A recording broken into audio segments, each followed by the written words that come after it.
NDA के जो है कि जो लोग हैं अलग थलग पड़ते जा रहे हैं और ये सरकार कभी भी गिर सकती है, क्योंकि इन लोगों ने झूठ की खेती करके सरकार में आए और जैसे तैसे बने हुए हैं। माननीय मुख्यमंत्री जी स्वयं जब इसके लिए जो है लगातार फॉलोअप कर रहे थे हॉस्पिटल को, उसके बावजूद इलाज बढ़िया नहीं हो पाया, तो एक आम आदमी का इलाज कैसे होगा?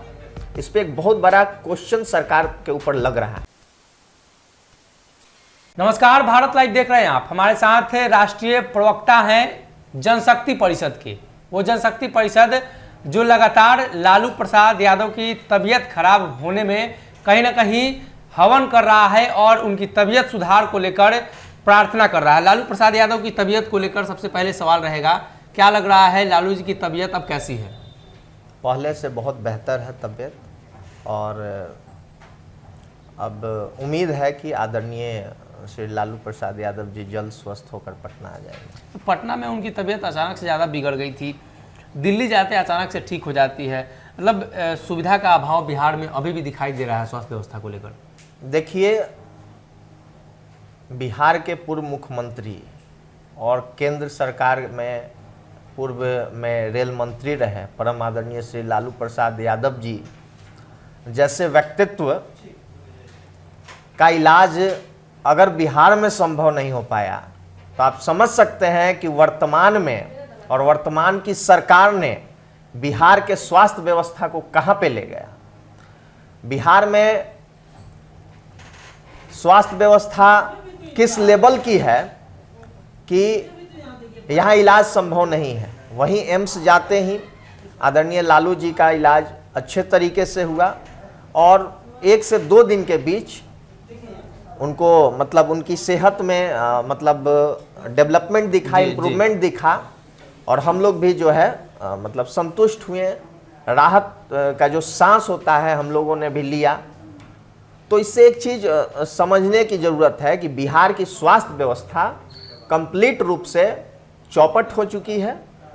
चूँकि इतने बड़े व्यक्ति और माननीय मुख्यमंत्री जी स्वयं जब इसके लिए जो है लगातार फॉलोअप कर रहे थे हॉस्पिटल को, उसके बावजूद इलाज बढ़िया नहीं हो पाया, तो एक आम आदमी का इलाज कैसे होगा? इस पे एक बहुत बड़ा क्वेश्चन सरकार के ऊपर लग रहा है जी, स्वास्थ्य व्यवस्था को लेकर। दूसरा सवाल ये रहेगा कि चर्चा ये है, तेज प्रताप यादव ने एक ट्वीट किया था, आप उनकी पार्टी की तरफ से या उनके प्रतिनिधि के तौर पे, अब तो कहा जाता है कि तेज प्रताप यादव के आप हनुमान भी हैं, हमेशा साथ रहते हैं। उन्होंने ट्वीट किया कि पिता की जो तबीयत है वो ठीक हो जाएगी, राजनीति छोड़ देंगे। ये क्या माजरा है? तेज प्रताप यादव सच में राजनीति छोड़ने जा रहे हैं?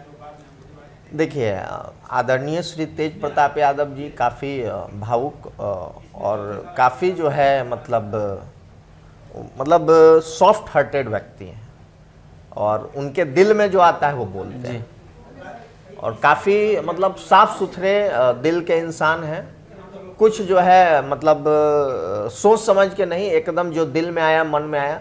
आदरणीय तेज प्रताप जी ने जो लिखा और मीडिया उसको दूसरे एंगल से प्रस्तुत कर रही है। आदरणीय तेज प्रताप जी का कहना है कि मेरे जीवन में सबसे मूल्यवान जो चीज़ है वो हमारे पिता हैं।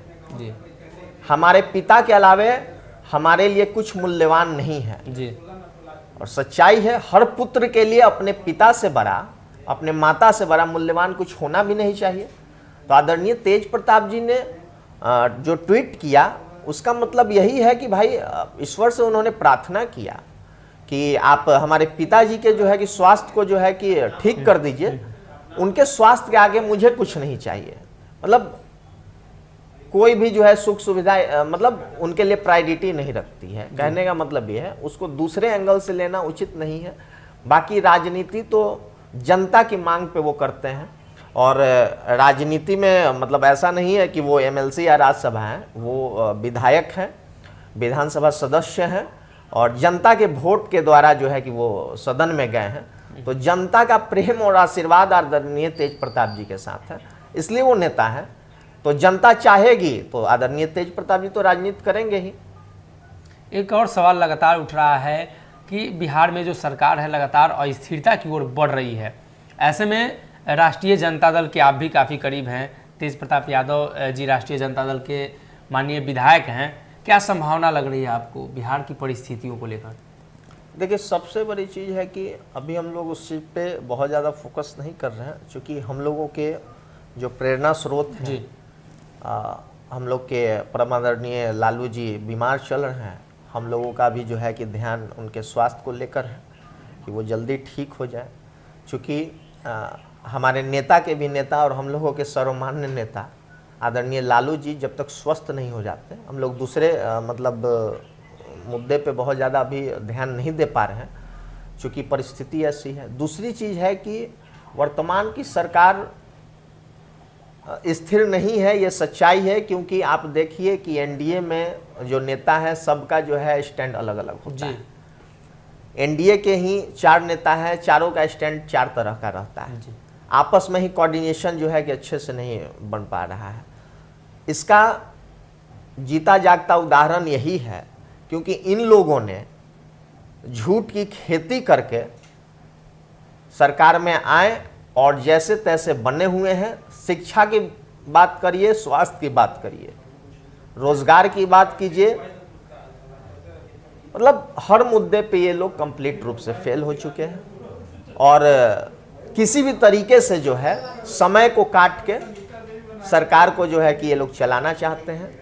लेकिन परिस्थितियां जो है आपको दिख रही होगी कि कैसे एनडीए के जो है कि जो लोग हैं अलग थलग पड़ते जा रहे हैं, और ये सरकार कभी भी गिर सकती है, ये परिस्थिति से जो है दिख रहा है। जी, जनशक्ति परिषद के आगे की रणनीति क्या होगी? इसलिए कि जब भी सामाजिक मुद्दे आते हैं, छात्रों के हित को लेकर आते हैं, आप लोग सड़क पे आते हैं, तो इस बार जनशक्ति परिषद कौन सी वो मुहिम है जिसको लेकर आगे बढ़ना चाहते हैं?